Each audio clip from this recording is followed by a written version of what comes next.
কোন মতবাদ বা বিশ্বাস আপনার অস্তিত্বকে যথার্থভাবে এবং যুক্তি সহকারে ব্যাখ্যা করে? মহান গ্রন্থ আল কোরআন নাকি নব্য নাস্তিকতা? কোন বিশ্বাস বাস্তব জগৎকে, আপনার অস্তিত্বকে অর্থপূর্ণ করে? সন্দেহাতীতভাবেই আমরা জীবিত এবং আমাদের অস্তিত্ব এই মহাবিশ্বের মাঝে বিদ্যমান, এবং আমরা জানি আমাদের অস্তিত্ব সত্য এবং বাস্তব। আমরা এমন এক মহাবিশ্বে বিদ্যমান যা কিনা অত্যন্ত জটিল এবং বিস্ময়কর। যদি আপনি একটি কোষের দিকে লক্ষ্য করেন, হ্যাঁ, সাধারণ একটি কোষের ভিতরে এই পরিমাণ তথ্য মজুদ থাকে যা কিনা গোটা পৃথিবীতে সকল লাইব্রেরিতে যত বই আছে তার থেকেও বেশি। আর এটা শুধুমাত্র একটি কোষ। আপনি কি জানেন একজন পূর্ণবয়স্ক মানুষের শরীরে কতগুলো কোষ আছে? শত কোটি নয়, হাজার কোটিও নয়, 37.2 ট্রিলিয়ন। অর্থাৎ একজন পূর্ণবয়স্ক মানুষের শরীরে গড়ে কোষ আছে 37,20,000 কোটি। এখন ধরুন আপনারা কয়েকজন বন্ধু মিলে কোনো একদিন একটি ঘন জঙ্গলে গেলেন এবং সেখানে মাটিতে কিছু শব্দ লেখা দেখতে পেলেন। ধরুন শব্দগুলো হলো, আমি মাঝে মাঝে এই জঙ্গলে ঘুরতে আসি। আপনি তখন নিজ থেকে এটা ধরেই নিবেন যে নিশ্চয়ই কোনো একজন মানুষ যে বাংলা বোঝে এবং লিখতে জানে আজ অথবা কাল লিখে গিয়েছে। আপনি অবশ্যই বলবেন না যে হয়তোবা অনেক দিন ধরে বাতাসের কারণে গাছের ডাল এলোমেলোভাবে নিচে পড়ে মাটিতে আঘাতের ফলে এই বাংলা অক্ষরগুলো গঠিত হয়েছে, যা কিনা আবার সুনির্দিষ্টভাবে একটি অর্থ বহন করে। না, আপনি কখনই তা বলবেন না। বরং আমরা সবাই বলবো, অবশ্যই কোনো বোধ শক্তি সম্পন্ন ব্যক্তি শব্দগুলো লিখে গিয়েছেন।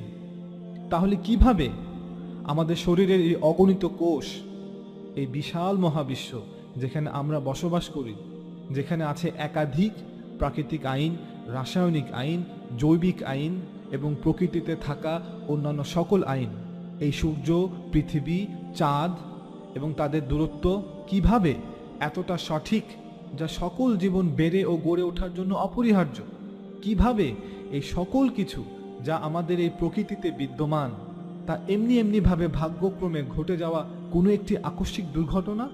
তারা বলেন এই সকল সৃষ্টি ও তার মাঝে বিদ্যমান প্রাণ, অর্থ, অনুভূতি, চেতনা, ভালো অথবা মন্দ, নৈতিক অথবা অনৈতিক, সুন্দর অথবা কুৎসিত, মায়া, মমতা, ভালোবাসা, সুখ, দুঃখ, কান্না, স্নেহ, আদর, রাগ, অহংকার, দাম্ভিকতা, সম্মান, শ্রদ্ধা, স্মৃতি, সাহসিকতা, ভীরুতা, বীরত্ব, এই সব কিছু শুধুই একটি দুর্ঘটনা না, বরং আমরা একটি পরিকল্পিতভাবে সৃষ্টিকৃত মহাবিশ্বে বাস করছি। আর এই সত্য বাস্তবতার ব্যাখ্যা একজন মহান সৃষ্টিকর্তা, যিনি এর পরিকল্পনাকারী, যার মতো কোনো কিছুই এই সৃষ্টি জগতে নেই, যিনি সৃষ্টি জগতের ভেতরের কেউ নন, যিনি এই সৃষ্টি জগৎ থেকে সম্পূর্ণ আলাদা একজন সত্তা, যিনি বস্তু বা বস্তু জগৎ থেকে সম্পূর্ণ আলাদা, যিনি স্বাধীন এবং স্বনির্ভরশীল, যার অস্তিত্ব আবশ্যিক এবং যিনি অপরিহার্য সত্তা।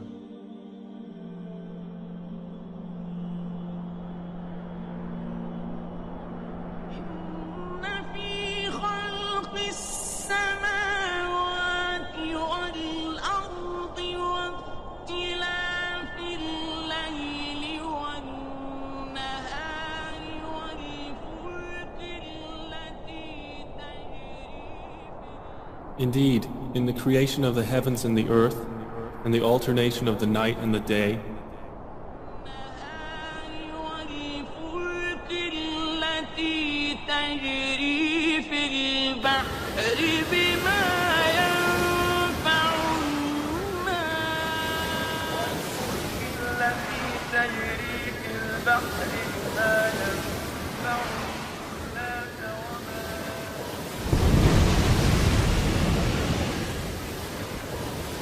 and the great ships which sail through the sea with that which benefits people.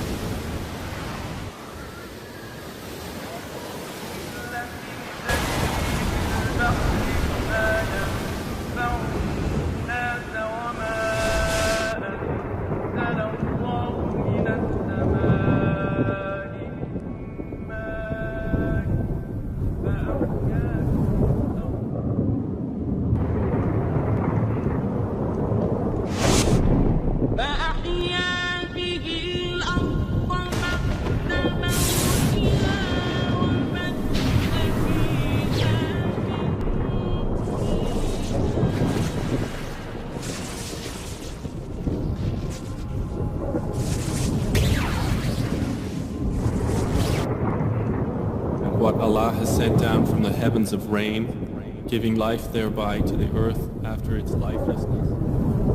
فأحيا به الأرض بعد موتها وبث